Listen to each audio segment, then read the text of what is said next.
네, 안녕하세요. 부동산 농부 전 소장입니다. 오늘은 재개발, 재건축 조합원의 자격에 대해서 말씀드리려고 합니다. 자격 요건이 어떤 의미에서는 가장 중요할 수 있죠. 윤석열 당선자의 부동산 정책을 보면 향후에 재건축과 재개발이 크게 부각될 것으로 기대되고 있습니다. 재건축이나 재개발에서 가장 크게 문제가 된다고 생각되는 부분은 이게 시행이 되느냐 안 되느냐가 제일 중요하지 않을까요? 근데 지금까지는 여러 가지 뭐 법률적인 규정이라든지 아니면 시행령 등으로 재건축이나 재개발이 빠르게 진행되기가 좀 어려웠었거든요. 근데 앞으로 대통령이 바뀌고 부동산 정책이 변화돼서 재건축과 재개발이 조금 더 빠르게 원활하게 진행이 된다 그러면 이러한 그 문제들은 좀 많이 없어지겠죠. 그러면 그 다음에 중요한 게 이제 내가 조합원 자격을 가지느냐 못 가지느냐 이게 중요하지 않을까요? 조합원이라는 것은 곧 입주권을 가진다는 뜻입니다. 입주권이 없으면 조합원이 돼도 의미가 없는 거죠. 조합원 자격이 없다는 것은 물딱지라고 하는데 여러분들 물딱지라고 들어보셨어요? 어, 입주권이 없는 딱지를 말하는 겁니다. 예를 들어서 내가 재개발 지역 내에 어떤 물건을 샀는데 그게 어, 입주권이 나오지 않는 물건이다. 그거를 물딱지라고 얘기합니다. 물딱지를 가지고 있으면 이제 결국 청산의 대상이 된다는 것이죠. 청산이 뭘까요? 돈 주고 나가라고 하는 거거든요. 만약에 이렇게 재개발이나 재건축에다가 투자를 해놨다면, 청산의 대상이 되었다면, 엄청 큰 손해를 볼 수 있습니다. 예를 들어서 재개발 물건을 10억을 주고 제가 샀어요. 근데 그 안에는 감정가 플러스 프리미엄이 붙어 있는 거거든요. 근데 청산의 대상이 된다는 것은 감정가만 챙겨갖고 나온다는 거예요. 보통 10억이면 감정가는 뭐 2억 내외가 되는 거고 프리미엄이 8억 이상이 되는 거거든요. 8억을 포기한다는 의미가 되는 거죠. 그러니까 이런 투자를 하면 엄청나게 손해를 보겠죠. 그래서 조합원의 자격을 가질 수 있느냐 아니면 못 가지느냐를 사전에 판단을 하고 이런 재개발이나 재건축 물량을 받아야 합니다. 매우 중요하죠. 원칙적으로 조합원 자격은 재개발 같은 경우는 토지나 건축물의 소유자 그리고 지상권자도 가능합니다. 이건 토지하고 건물을 같이 갖고 있지 않아도 토지만 갖고 있거나 건물만 갖고 있어도 해당이 되고요. 하다못해 이런 소유권이 아니라 지상권이라는 권리만 가지고 있어도 가능합니다. 정비구역 내에 이런 것을 가지고 있는 사람들을 법률 용어로 토지 등 소유자라고 얘기합니다. 재건축은 조금 다른데요. 건축물과 부속 토지를 한꺼번에 가지고 있어야 합니다. 건물만 가지고 있거나 토지만 갖고 있다면 재건축에서는 조합원이 될 수 없습니다. 그리고 또 한 가지 중요한 게 조합 설립에 동의를 했어야지 조합원이 될 수 있습니다. 그래서 만약에 내가 인수하는 어떤 아파트의 전 소유자가 조합 설립에 동의했느냐 안 했느냐 이거를 사전에 파악할 필요가 있습니다.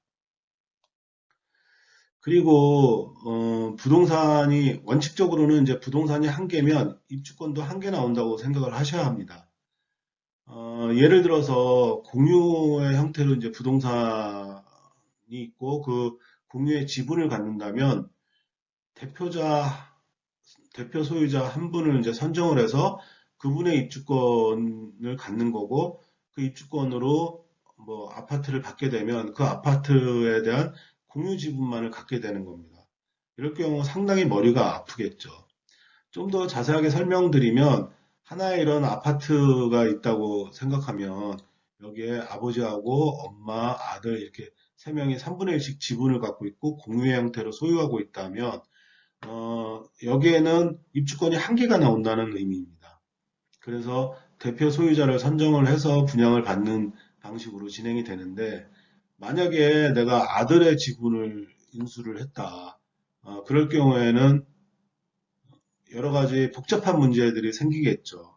대표 소유자 선정하는 문제서부터 다른 여러 가지 골치 아픈 문제들에 휩싸일 가능성이 있으니까 이런 경우에는 매우 조심을 하셔야 되고 가급적이면 이런 공유부동산을 재개발이나 재건축의 물건으로 매수를 하는 것은 좀 지양할 필요가 있습니다. 더 중요한 건 1세대의 1입주권이라고 생각을 하셔야 합니다. 만약에 지정 구역 내에 다수의 부동산을 보유하고 있는 사람한테 사거나 아니면 이런 다수의 부동산을 보유하고 있는 세대원에게 매수하는 경우는 매우 주의를 하셔야 합니다. 어, 예를 들면 일정한 지역에 어떤 분이 여러 채의 주택을 가지고 계세요. 어, 그래서 그 중에 하나를 제가 이제 인수를 했습니다.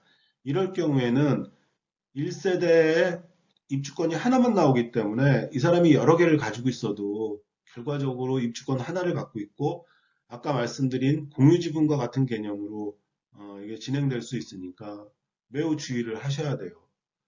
이거를 좀 사전에 파악하면 좋은데 사실 사전에 파악이 매우 어렵습니다.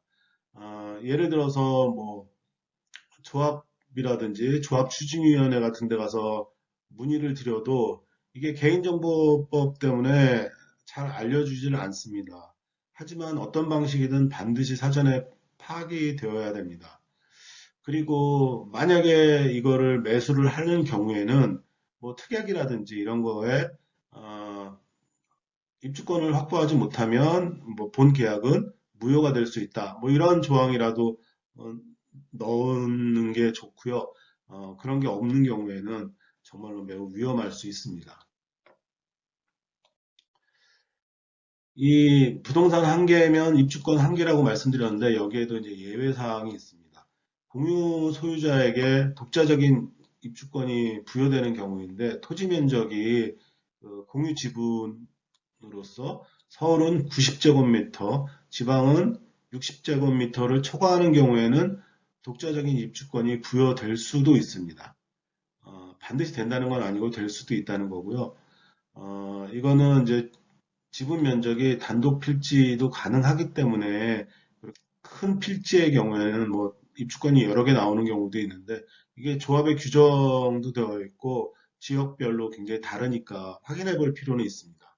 그리고 이게 시점도 중요한데 정비구역 지전 이전 시점이어야지 안전하게 입주권을 받을 수 있습니다. 이 이후라면 이거 역시도 입주권이 나오지 않을 가능성이 있기 때문에 매우 주의를 하셔야 합니다. 그리고 조합원이 되는 시점도 매우 중요한데요. 이거는 이제 기준 일자를 하나 알고 계셔야 될 것 같아요. 2017년 8월 2일 파리 대책 이후에 지정된 투기과열 지구라면은 시점에 매우 주의를 하셔야 되고요. 재개발 같은 경우는 관리처분 계획 인가 이전에 지분을 인수를 하셔야 되고요. 재건축 같은 경우는 조합 설립 이전에 인수를 하셔야 합니다. 그래서 이 이후라면 예를 들어서 재개발인데 이미 관처가 끝난 거라든지 재건축인데 조합이 이미 설립되어 이후에 물건을 매수하게 되면 조합원이 될 수 없습니다.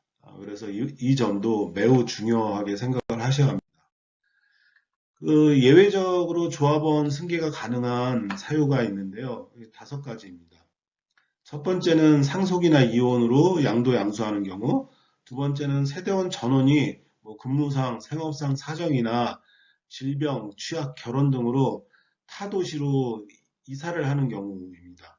그리고 세 번째는 상속으로 취득한 주택에 세대원 전원이 이사하는 경우이고요. 그 다음에 네 번째는 세대원 전원이 해외로 이주하거나 2년 이상 해외에 체류하는 경우에 해당됩니다. 그리고 마지막 5번째는 1세대 1주택으로서 기존 조합원이 10년 동안 보유하고 5년 이상 거주한 주택에 한해서는 조건 없이 조합원 승계가 가능합니다. 그런데 이렇게 나오는 물건이 많을까요? 거의 없죠. 그리고 나오면 만약에 자신이 잘 아는 부동산이나 자신이 잘 아는 뭐 친지, 친척들한테 팔겠죠. 그리고 일반 물량으로 나왔다 그러면 가격도 매우 비싸겠죠. 그래서 이런 거를 그 실무적으로 만나기는 좀 쉽지는 않습니다. 그래도 가능한 사유이니까 알아두시면 도움이 될 것 같아서 말씀드렸습니다. 그래서 오늘 그 재개발 재건축에서 조합원 자격 얼마나 중요하고 또 어떤 부분에 주의를 해야 되는지 말씀드린 것들을 좀 정리를 해보면은요. 우선 조합원이냐 아니냐, 조합원이 될 수 있느냐, 조합원이 될 수 없느냐가 매우 중요합니다. 그 이유는 조합원이라야 입주권이 나오기 때문입니다. 입주권 안 나오는 조합원은 의미가 없는 거죠. 조합원의 자격 요건은 기본적으로 재개발 같은 경우는 토지 등 소유자, 그래서 토지와 건물 아무거나 한쪽만 갖고 있어도 되고 지상권도 가능하다고 말씀드렸습니다. 재건축은 토지와 건물을 한꺼번에 갖고 있어야 되고 조합 설립에 동의를 했느냐 여부도 확인을 하셔야 된다고 말씀드렸고요. 세 번째, 공유 지분이라면 매우 주의할 필요가 있다고 말씀드렸죠. 특히 네 번째가 저는 이제 중요하다고 생각하는데 다수주택을 보유한 보유자거나 보유한 세대원에게 매수할 때는 매우 주의를 해야 합니다. 그리고 입주권 매매 시점도 주의를 해야 되고요. 재개발 같은 경우는 관리처분 이전에, 그 다음에 재건축 같은 경우는 조합 설립 이전이라야 안전하게 조합원의 지위를 확보할 수 있습니다. 그리고 아까 말씀드렸던 입주권 양도가 가능한 5가지 조건에 대해서 말씀드렸죠.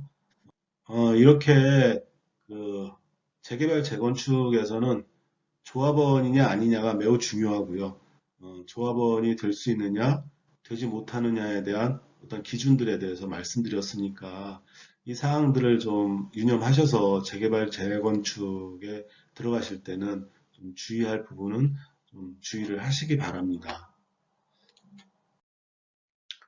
그 재개발이나 재건축 같은 경우는 법률적인 규정들의 변화가 굉장히 많았고요. 여러 날짜를 기준으로 변화되는 부분들이 많거든요. 그리고 디테일하게 따져봐야 할 부분도 굉장히 많은 투자이기 때문에 사전에 전문가하고 좀 철저하게 협의한 후에 진행하는 것이 안전한 성공 투자의 지름길이 될 것 같습니다. 오늘은 재개발, 재건축, 조합원의 자격 요건, 주의사항에 대해서 말씀드렸습니다. 지금까지 부동산으로 불을 켜드리는 부동산 농부 전소장이었습니다. 다음에 뵙겠습니다.